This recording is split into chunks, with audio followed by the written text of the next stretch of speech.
오늘도 주님의 말씀과 함께 데일리 큐티 나눔 데큐나. 참 좋으신 하나님 아버지, 오늘도 주님 말씀하여 주시고 주의 뜻대로 살아갈 수 있도록 인도하여 주옵소서. 예수 그리스도 이름으로 간절히 기도드렸습니다. 아멘. 내 하나님 여호와께서 너희 가운데 내 형제 중에서 너를 위하여 나와 같은 선지자 하나를 일으키시리니 너희는 그의 말을 들을지니라. 이것이 곧 내가 총회의 날에 호렙산에서 내 하나님 여호와께 구한 것이라.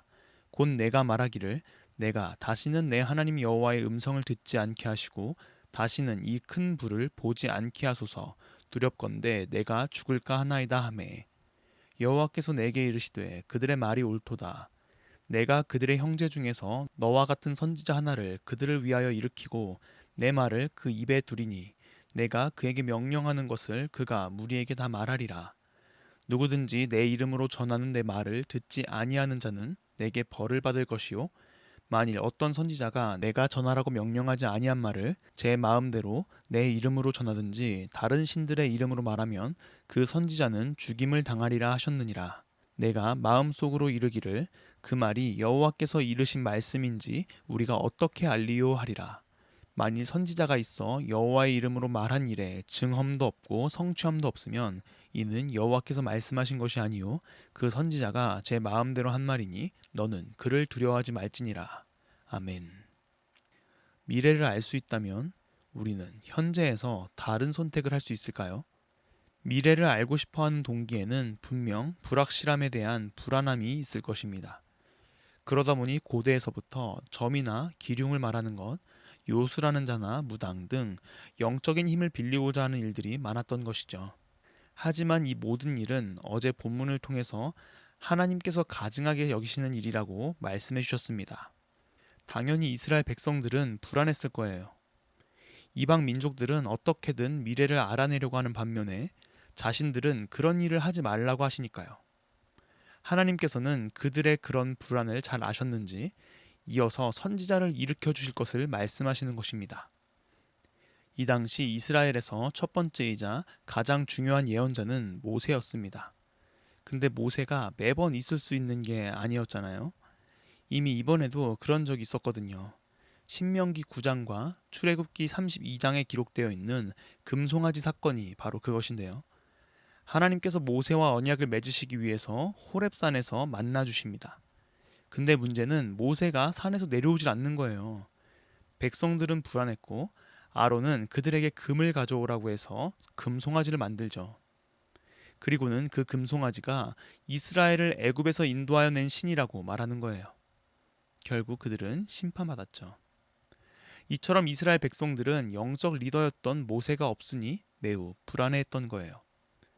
그래서 하나님께서는 앞으로 선지자를 보내주실 것이고 선지자를 통해서 명령하는 것에 순종해라, 그렇지 않으면 벌을 받을 것이라고 말하는 겁니다. 혹여나 선지자가 하나님의 뜻이 아닌 말을 하거나 다른 신의 이름으로 말하면 그 선지자 역시 죽을 것이라고 말씀하시죠. 그럼 여기서 백성들은 의문이 생긴 것입니다. 하나님, 누가 여호와의 말씀을 제대로 말하는 선지자인지 어떻게 구별할 수 있나요? 이 질문은 너무 타당한 질문 아닌가요? 내 앞에 있는 선지자가 하나님의 뜻을 제대로 전하는 선지자여야 하고 그 말에 순종해야 하니까요. 그래서 하나님께서는 참 선지자와 거짓 선지자를 구별할 수 있는 방법을 말씀해 주시죠. 22절인데요. 만일 선지자가 있어 여호와의 이름으로 말한 일에 증험도 없고 성취함도 없으면 이는 여호와께서 말씀하신 것이 아니요 그 선지자가 제 마음대로 한 말이니 너는 그를 두려워하지 말지니라. 아멘. 선지자가 한 말이 증험도 없고 성취함도 없으면, 즉 성취되지 않는다면 그 선지자는 거짓 선지자니 두려워하지 말라고 말씀하시는 것입니다. 하지만 우리는 일이 성취되기까지는 많은 시간이 필요함을 잘 알고 있습니다. 분명히 일정한 시간이 지나 하나님의 때가 왔을 때 하나님의 예언이 성취된 것을 알 수 있을 것입니다. 우리도 시간이 지나야 우리 앞에 펼쳐졌던 과거의 일들이 하나님의 뜻이었구나 라는 것을 아는 것처럼 말입니다. 하지만 너무나도 감사한 일은 이미 구약의 모든 예언이 예수 그리스도로 인하여 성취되었다는 것입니다. 예수 그리스도를 믿음으로 우리는 구원을 받는 것이고 예수 그리스도를 본받음으로 우리는 거룩하게 구별되어지는 삶을 살아갈 수 있는 것이죠. 더 이상 구약 시대의 사람처럼 불안에 떨 필요가 없는 것입니다. 오늘의 큐티 생각해 보아요. 우리에게 주어진 하나님의 말씀은 성경으로 충분합니다. 왜냐하면 우리의 영적 문제는 성경 말씀을 통하여서 모든 예언의 성취이신 예수 그리스도를 통하여서 해결되기 때문입니다. 이 복음의 능력보다 여러분들의 마음을 흔드는 세상의 말들은 무엇인가요?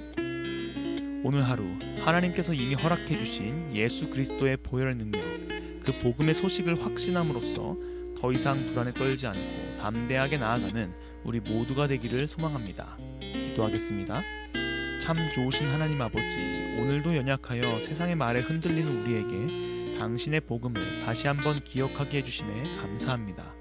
예수 그리스도를 통한 하나님의 사랑을 잊지 않게 해주시며 주님 주시는 담대함으로 세상 가운데 나아갈 수 있도록 인도하여 주옵소서.